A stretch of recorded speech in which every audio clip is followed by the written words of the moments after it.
Detectives are searching for two men who used a machete to hold up a service station in the city's southeast.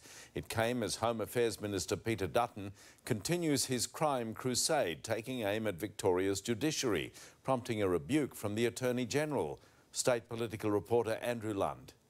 Police were on the hunt for clues in Narre after staff at this service station were held up by two thieves armed with a machete and a rock. Described as tall, slim and of African appearance. No one was hurt in the early morning ambush, but employees were left shaken. It's quite scary because in the night times that area is like really quiet area.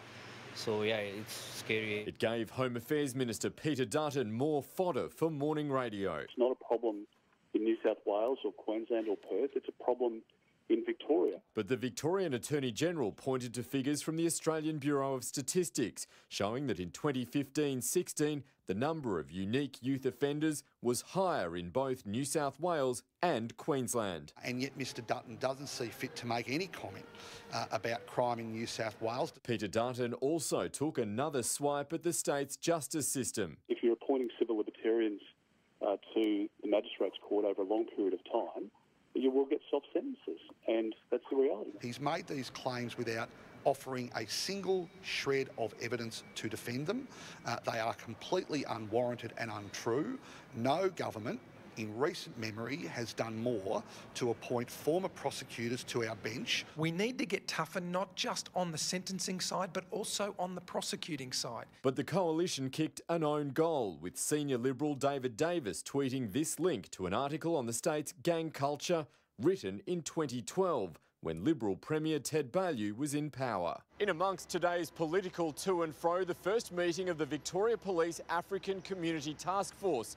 And while officials declined to discuss the agenda, officers were happy to discuss the situation on the ground. We have large groups of Caucasians committing crime. We have groups of Africans committing crime. Whether they're gang related or how they're related or whether they're friends is hard to determine at this stage. But this sign in Melbourne's outer east suggests some people are clearly worried the ongoing debate risks inciting racism. Andrew Lund, 9 News. A service station attendant has been terrorised at knife point by masked bandits. It's Melbourne's latest violence involving African youths, as politicians step up their finger pointing over who's to blame. It's an all-too-common crime scene for police. A service station robbed in Narre in the early hours of the morning. The attackers, young African men, on this occasion armed with a machete and a rock. They was threatening him with the machete that, oh, give us money, give us money, give us money. And the guy got scared and he said, like, do whatever you want, take whatever you want. The victim wasn't hurt. The two men took the till containing just $200.